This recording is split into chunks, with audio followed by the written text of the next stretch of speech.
Hello, I'm Dr. John Middleton. This is Family Life in the North Country. We started with a question that it's a big question. It says, how do social changes today change the family? Well, all social changes, whatever they are in society, has an impact on the family. The family is the longest institution that's ever existed. Family life in a democracy is it's a strange thing, isn't it? In a democracy, you're supposed to have a majority rule, but I think one of the serious things happening to family life today is that the majority is not ruling. We're really being ruled by minorities. And it doesn't take a whole lot of thinking to come to that conclusion. For example, if you teach your children to respect all innocent human life, minority says no. So the unborn innocent human life, it becomes a target. If you teach children that Christmas carols, Christmas festivities should be open, and the majority agrees, a minority says no. So even in some schools, they won't allow Christmas carols, things like that.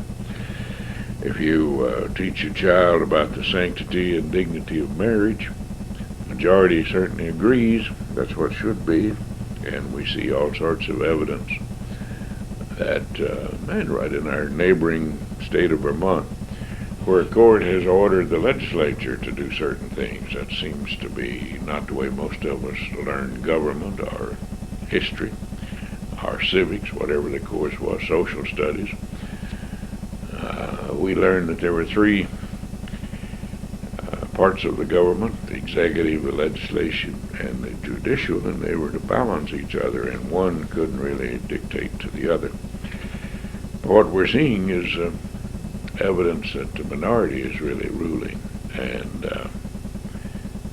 that shows up in so many different ways. And it's a serious problem. Even though the majority of families are thinking certain patterns, and most of them are thinking for the well-being of society. We have not a democratic form of government, of course, as you recall, but a Republican form of government. We pledge allegiance to the Republic, not the democracy. But the Republican form of government says we elect people to do the will of the majority. And we're seeing in Vermont right now that that's certainly being ignored. Some of the legislators, as it's come out over the media, know very well that the majority of their constituents believe certain things about marriage, but they're voting it anyway against the will of their constituents. If we try to teach children to obey the laws of a country, like learn what Caesar's rules are, and render unto Caesar, as the old saying goes, and then render unto God what's God, we have some serious problems. First, you have to really know by what pattern and what rules that Caesar uses, so to speak. So I think it is well for parents to teach the children what are the procedural rules, such as the Robert's Rules of Order. You can buy a book on that, a paperback. That's how most organizations operate. That's how the government operates. It's a procedural ethic. It is not a substantive ethic. See, most families believe that there are certain rights and wrongs, and so they believe and operate on the basis that there are substantive ethics. There are certain things one does and things that one does not do. So this becomes a problem at times. So try to live your day so that you go to sleep at night without ever having violated one of God's laws. You'll probably be doing okay. And I don't apologize for using the word God. See, the majority of the people in the North Country believe very clearly in God. So that's the audience. Here's another question. It says, have you ever seen teenagers make a good marriage? And the answer is quite clearly yes. I've seen several teenagers over the years, teenage marriages, where even both partners were teenagers. I remember an outstanding couple one time, and I used them as an example for a good while. 16 when they married. They made a beautiful couple and had a beautiful family. It's not the chronological age that's important. What's important in marriage is, of course, the maturity level. And sometimes people are not mature even at my age. Of course, in some societies, they think the old people have earned the right to act immature. Well, here's a question that came up as sort of a challenge. Really, the question was, do I really have any idea what it takes to rear a family, how much money it takes? Because I'm frequently talking about having a full-time homemaker, a wage earner and a homemaker. And so I had a challenge on that, and the answer is yes, I certainly do. But I appreciate the reminder. I know it can be difficult because we have a market pattern today that's the prices are based on two worker families. Even though it's possible, and I see quite a few actually, where there is one worker and one full-time homemaker, and you know what? I think they're just as happy as the other people. There have been several interesting studies made on what is the net difference between two incomes in a family and one. And for the lower socioeconomic middle class, you know, you can go into 9 different levels, like the lower class, and the middle lower class, and the upper lower class, and the lower middle, and the middle, and the upper middle, and so on. You're talking about the middle, and the lower. That's quite a number of people. Maybe it comes out to be about $45 a week difference in income, what they spend, what they have to spend in order to have two workers. I see people who are happy doing it. And I think the children are the ones who are the direct beneficiaries. I know they are. Many times children complain, and it's gotten to be such a commonplace thing that they don't even know what it would be like to have a mother at home, for example. Well, here's another question. It says, how can I learn to control my temper? It gets out of hand very quickly. Well, first you've already started when you ask a question, how can you? Because to ask how can you means you're thinking about it. Secondly, accept the fact that you're not out of control. I've never seen anybody out of control. Just from anger, I've seen people out of control due to some kind of drug intoxication or toxicity. Some mental aberration like epilepsy. People who are not in control. But otherwise, I've never seen a conscious person out of control. Why not make a list of things that really tick you off? Recognize that all of us have things that bother us. Some of us have, people call it a short fuse, some have a long fuse. Some people have a quick trigger, others have a long one. Well, recognize what really is troubling, what sets you off. Make a list of them and then try to go back over that list and answer the question, why does that bother me? What is it that I'm expecting? What is it that I really want to happen that doesn't happen, or I don't want to happen that does happen? Try to figure out what it is. And when you start doing that, you're already starting keeping control.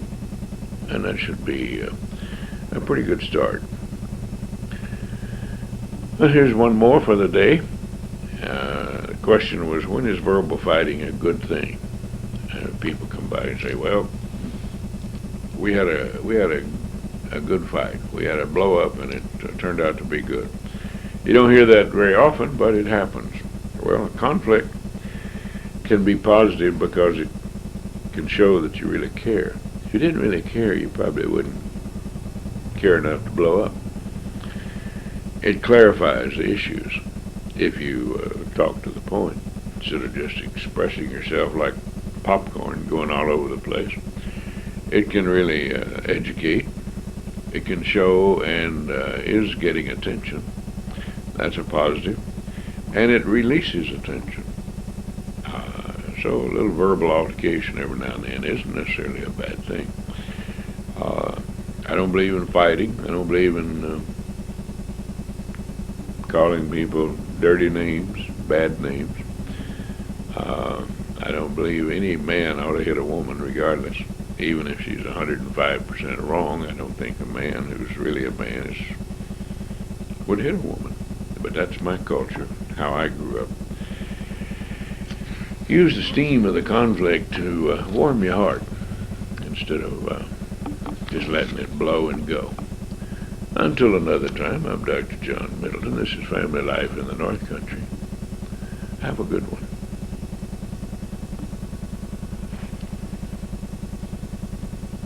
Hello, I'm Dr. John Middleton. This is Family Life in the North Country. Start off with a question about a 9-year-old boy. Party said, I have a friend who says his fiance's little brother, who's 9, is hooked on booze and drugs. Is that possible? Well, yes it is. We know that children can become hooked on booze and drugs before they're born. So it's not a matter of age. It's not a matter of age at all. It's tragic. I wonder why a 9-year-old is. That's sort of fourth hand, isn't it? Your friend's fiance's little brother. But I wonder if the parents are alcoholics or drug users. Where does this youngster get the stuff? It's kind of sad. The parents, if they don't know about it, they need to. So go back to it. Your friend's fiance's little brother, communicate. Get on back to him and tell him that the lad is a problem drinker, or thought to be, or using drugs.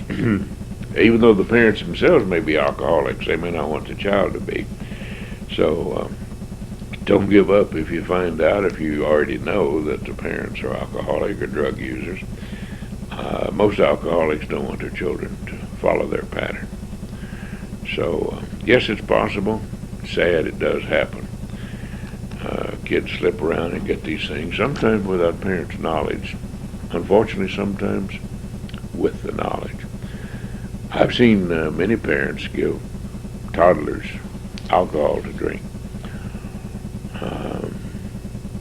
Most of the time I say something about it, even if I don't even know the people. But here's another question that's started in the same way, same category of problems. A woman says, my husband is a drunk. But my friend in AA says if the husband is not willing to get help, then there isn't anything that can be done except wait till he hits bottom. Excuse me, is that true? Well, it's something I've heard for many, many years, but here's the problem. I see it as a problem. I don't like that. I don't like that particular pattern of waiting till somebody hits bottom, because you're just waiting for tragedies to happen. And sometimes the bottom is having a car wreck, killing other people. It's sad. So I believe in raising the bottom. I think the bottom can be raised. And this is how the family can get involved, and employers. I think experiences of employers with problem drinkers is if they don't tolerate it, it's best in the long run for the problem drinker. In other words, to find somebody, day's work if he's out of work because of that sort of thing, whatever that problem is. Now, I'm also in favor, of course, of rehabilitation. So most of the major companies have that sort of pattern. They have adopted the pattern that if they know it, they don't tolerate the alcoholism, but they will give the person time to get treatment, go into rehab or drying off, whatever is indicated. But the families oftentimes get caught up too. See, the families most of the time get caught up in supporting a person, supporting the alcoholism. I remember two preachers, one time they were brothers, came to see me, and they had another brother. And during our conversation, the third brother was an alcoholic. And these two brothers who were preachers, they had churches about 100 miles apart. Neither one of them knew that the other brother, who was a preacher, was supporting the one who was an alcoholic. Mainly to keep them out of their churches, out of their communities. It would have been very embarrassing for these brothers who were preachers for this alcoholic to show up in the community and become part of that church congregation. And so quietly they would take money and send him money when he'd ask for it. Of course, he was just feeding off of them. But once they saw it and they recognized what they were doing, then they bit the bullet, so to speak. And they each communicated with the brother who had the problem of drinking. It was just plain, if there is such thing as a plain alcoholic, they're never simple. But they communicated together that no more support would be forthcoming. And he had to seek treatment, which he did. And that was a turnaround for that guy. Once he found out that he couldn't play one brother against the other and threaten them, in a sense, almost blackmailing them, that if you don't send me money, I'll come down there and do something to your reputation in your little church there. He got the message and started straightening up. I've known all sorts of cases like that. Here's one that came up that says, it was a question about all the fuss and discussion about affirmative action and non-prejudice. In this instance, like so often when people start talking about it, I'm not really sure what the question is, what people want to convey. So I take an answer like this. I'm not in favor of unbridled prejudice, but I'm also in favor of recognizing that everybody has a prejudice. And it's not something you can legislate. For example, if anybody who's ever been around children, you know very well that a youngster has a sense of mind, of territory. 2-year-olds typically don't even play together. They play in their own space. But that's a built-in protection for those children. It doesn't mean there's anything wrong with a child to have that sense of mind. Sure, we try to teach children to share and reward them for sharing. But we all probably can remember seeing a child, and when a child is thinking, I'm supposed to give this to him, but I don't want to. We've seen that all over the place. If we recognize that we have a prejudice, it doesn't have to be based on anything, just a difference. Something is mine is better than what's yours. That's a survival instinct. I found out when I was a cowboy that it's a whole lot easier not to try to stop a bull running straight at you. It's a whole lot easier to try to turn that bull. You're not going to be very successful stopping the bull. At least I never was. But I caught on that if I could turn it a little bit, channel it, and use that energy into something better, then I think it works. I think that's the sort of thing about a prejudice. It's natural to have prejudice. And it's so surprising how many different ways it shows up. It's been tested over and over again. Excuse me. People want to fit in. They want to be part of a group. And that part of the group and wanting to be part of a group is a prejudice against other groups. That's been documented over and over again. So, affirmative action. Well, without getting into the politics of it, affirmative action is designed to reward people who weren't penalized and to penalize people who weren't the perpetrators. And that's about the way it goes whenever you see it. I'm all in favor of equality in the workplace or in schools or wherever, in terms of everybody getting opportunities. And if I work harder, then I want rewards for that work. If I don't work hard enough to get it, then somebody who worked harder and is better should get it. And I think that's what's fair. Now, a lot of people don't take that, saying, well, don't you know that you had a better education, or you did this, or you did that, or you had opportunities other people didn't have. Oh, yes, I've been down all those roads. Probably been down a few roads most other people haven't been. But I've seen the sociological studies on these. I've seen the individuals. I've worked in individuals. Some of the schools that are just relegated to saying they're bad schools, I found on occasion, to be exceptionally good schools. I remember some schools that were at the time segregated. In Florida, northern Florida and southern Georgia, they were all black. They didn't even call themselves black at the time. That were exceptional. Good quality. Good self-esteem. Students were getting exceptional education, and they took pride in it.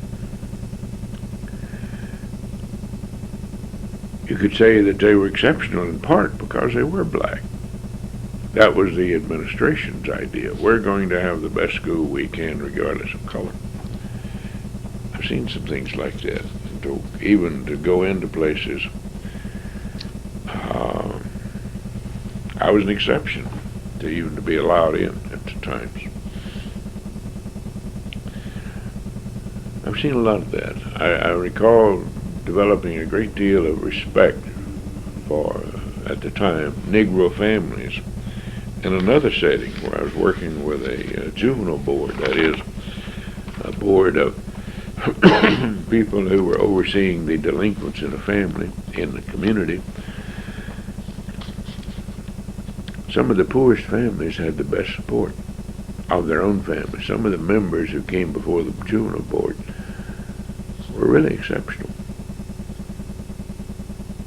Some of the poorest families I've met have the best family relations. It's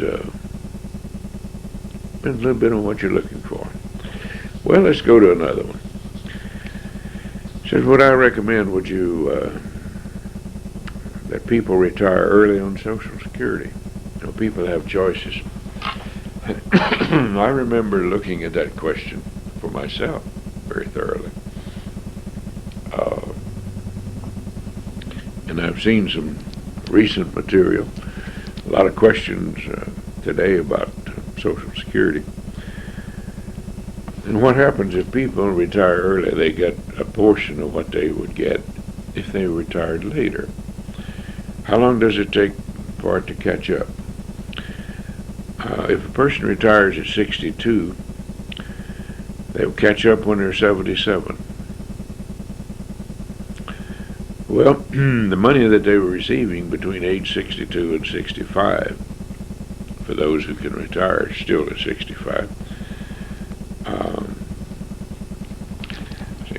that money is there. They wouldn't have gotten, but it's a break-even point calculated to be at 77, which basically is a life expectancy.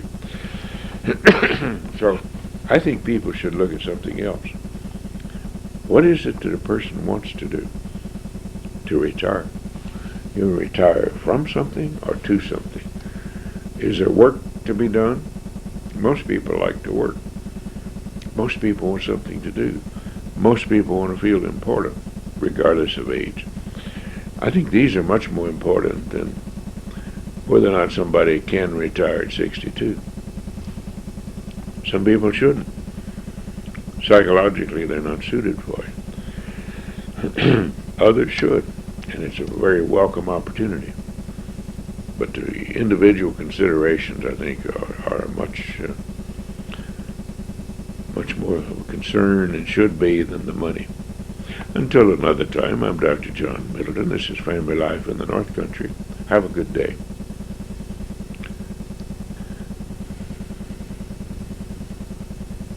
Hello, I'm Dr. John Middleton. This is Family Life in the North Country. Kick off a question here about reducing stress. Party said, how can I reduce my stress? Well, stop and make a list of those things that are major stressors to you. See what you can do without. Which ones are so important? So often people are stressed because they build it on themselves. And time-wise, people often are stressed because they're keeping schedules. How about scheduling a time of no phone calls? Do you have to answer your phone all the time? If you have one of these electronic gadgets, answering machines, probably the world's not going to stop if you don't answer the phone all the time. Turn the ringer off so you don't even hear it. Schedule quiet time. Be yourself. Voicemail's a great thing, unless you're trying to get a specific answer and you're the one doing the calling. It's very hard for me not to keep schedules. I'm one of these people who, in my younger years, I'd knock myself out and take risks to be somewhere on time, even if I had to wait when I got there. I think I've modified that a little bit thanks to my wife, because she's the other way around, at least compared to me. We have a family joke about that sort of thing, but some of the children follow my pattern, some follow hers. But it was an undue stress. Most of the time, it's not particularly important to be right at a particular moment in time. I always looked at it as, well, if I said I was going to do something, then I'm going to do it. If I meet you at a certain time, I will be there at a certain time. But if it puts somebody's life in jeopardy, and I've done that myself, then that's adding stress you don't need. Too often people don't take breaks. I learned, and I recall sharing that little story one time before, I learned from one of my old professors who said she had been watching me, that she said, you take breaks every few minutes. And I wasn't aware I did that, but it certainly served me well. I've thought about it, studied it since then. It serves me well. Apparently, I don't get a lot of stress. But when that professor told me that I didn't need to take a vacation because I took breaks every few minutes, I was insulted. But evaluate what you believe in. And most of the time we're stressed if we think we're being pushed to do something we don't want to do, or kept from doing something we think is important. Look and see what it's about. And maybe some stress is necessary. Maybe what you want to do is important, and a certain level of stress is the only way it's going to be done. And if that's true, then just learn to enjoy what you're doing. If you call it stress and think it's pathological, it can have certain reverberations, of course, but it doesn't have to be. It can do something else. Here's another one. It says, how can I teach my children to be polite and mannerly in an age when so little of that seems to be present in their peers? I just came from a family where I saw that. I was very impressed. Small children, mannerly, polite, and I watched the parents. They are mannerly and polite. And that's the simplest answer. If we want children to do things, then we model it for them. We are the ones who are polite and mannerly, even when those around us aren't. If we intend to do something, and we practice it, and we explain it to the children what we're doing, and show the children better ways of doing it, then the children will learn it. Sure, they'll feel sometimes out of place if they're polite and nobody around them is polite, some of their children. What can they do? Well, you keep on explaining and setting a good example and say, this is the way we behave in spite of how other people do it. Here's another question. It says, my wife is a nag. Everything I do, she has to have some opinion about it, and usually it's a put down. What can I do? Well, believe it or not, there are things you can do about it, nag. Why not compliment her for paying so much attention to you?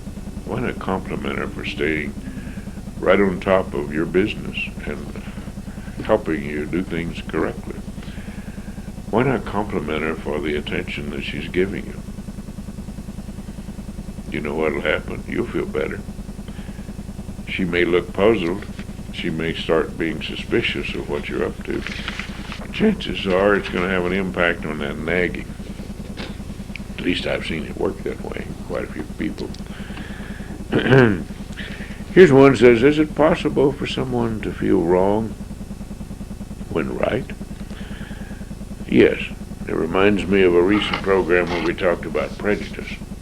Recently I saw someone in this situation who was describing feeling very out of place because, get this, she's about 20 years old, she came from a happy family, both parents were around, there was no break in the family, she had a happy childhood, she had a good opinion of herself until she got in a group where everybody else was from a broken home, broken families. Now this girl was right, 20 years old, the woman, she was right, but she said she felt so out of place. You know, that's not anything uncommon. When you get into the sociological studies, people want to be like their peers. They want to be like the people around them. Here's another question. It says, my family's going through grief reactions. What's the best way to show grief? Well, the best way, and the only way, I think, is how the person feels. I don't know that there's a best way, because what might be best for me may not be best for you, and so on. When I'm working with people or around people, and it seems to be important to comment or say anything about the grief, I usually suggest the person, you just do it your way.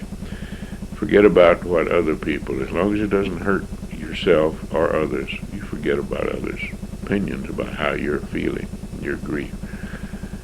Just do it your way.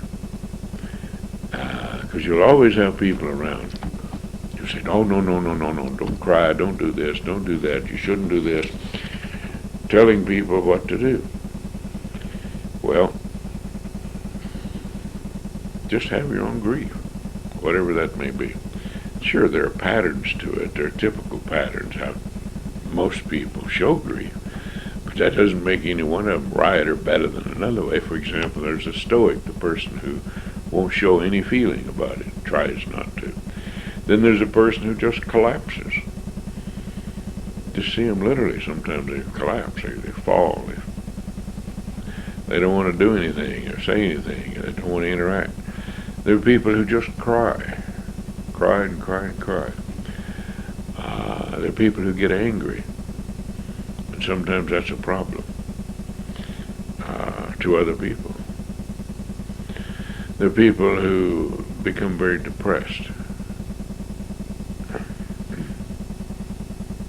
Maybe all of us go through all of them sometimes, but it doesn't mean that one way is better than another way. The individual way seems to be the best. Question, what do I think about the court case about grandparents' rights? I don't know that grandparents have rights, except when they're the primary caretakers. And I'm serious. I think there's a very basic question that comes up in grandparents' rights. What about the parents' responsibility? If the parents have responsibility, and most of us, and certainly most grandparents, want the parents to be responsible, then the person who has responsibility, the person or the people, both parents, they have to have authority to go with it. So even though I may want to see some grandchildren, if that particular time and activity interferes with what the parents think is best for the children, I think the parents have the right to say no at this time, or whatever. It depends on who the caretaker is. We know that so often the grandparents are the primary caretakers. We know that in some families, that's the way it is. Okay, they develop strong bonds, strong attachments, of course. I'm not putting grandparents down. I would like for parents to be open so that, yes, grandparents can visit, but without sacrificing another principle. And this comes up particularly in step families, problem situation, or divorce. Somebody's divorced and technically is no longer related to the grandparent, in other words, my ex-in-law, and my new family, my new in-laws, there may be conflicts. It may be that I don't want my children getting involved. Should I have the right and the authority? Yes. I've been down that road. My mother was very good with children about some things, but in other things I didn't think she was particularly good, and I didn't want my children being subjected to certain patterns. We worked it out. Certain kind of behaviors were accepted and others weren't. I think most people can work it out, and that's the opinion I have about grandparents' rights. They have rights only so long as they're also responsible. A person who has no responsibility, in my book, doesn't have much authority. Another question, do people have to have a diagnosis in order to be treated for a condition or see a counselor? Only if there's a third-party payment involved, typically. In other words, insurance companies, HMOs require a diagnosis. I think it's kind of sad. I'd rather see people come along and say, you know, I don't have an illness, I'm not sick, but I need some help with whatever it is. And I think that has to be there. I refuse to falsify insurance forms. I just won't do it. If I don't think a person has a condition, I don't put one down, so I don't get paid by the insurance company. And I make that clear, though, to people. Anybody wants to see me, that's different.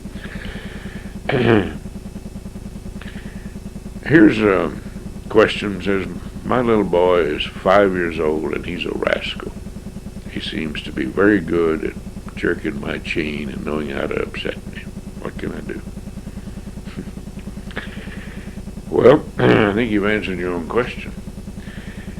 He's very good at jerking your chain. He knows where your chain is. He knows how to upset you, so therefore he's in control. And it may bother you without you having thought about it, but the little boy is running you. He's the one calling the shots, isn't he? In my opinion, most 5-year-olds really don't want that much authority. They like it for a time, but they're probably looking at it as a game. So set a pattern and don't respond to his game. Tell him what you're not going to do, what you will do. Be consistent, be firm, be clear. Explain it even though he may not understand everything you say, but in a gentle, kind, firm tone. Go ahead and explain it. And set the pattern. He may not know what else to do except jerk your chain sometime. He may be frustrated. Youngsters get bothered by other things. It may take a while to change, but you'll probably start feeling better. I find that most people do. Most children don't want to run the families, except on a temporary basis, like stop and get ice cream or something special like that. They like to run the family for that time, but they don't really want the responsibility for what goes on. The old time-tested response, I think, is still a good one. Give the attention before it's demanded. If we can, and any of us and all of us have trouble with that, but if we can do that, that's certainly much better, because sometimes these children who are jerking our chain or who are playing the game of just upsetting us, it's really attention that they want. And it's a problem. Well, here's another question about children. It says, how old are children when they start remembering? Most people I've found will say they don't remember much before they're 5, but actually they seem to. In fact, most people I talk to will pick a magic age of 5, but then they'll go back.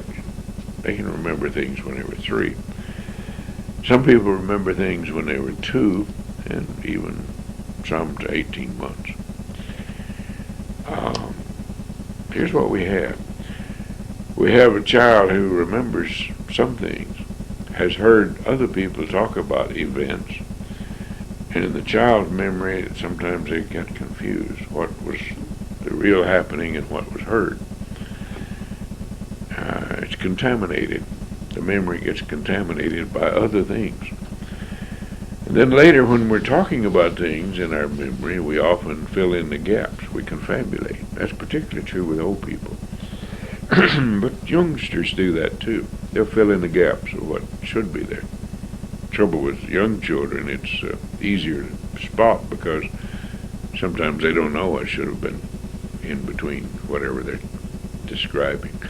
Old people usually do, so they want to make a better story, make a story that fits together. So they'll confabulate. But now we have good scientific evidence about memory. I've been studying for many years. We know that part of the brain having to do with memory develops slower than part of the brain that has to do with responses and emotions. So a youngster can have a very expressive feeling, emotion, about something that's not remembered.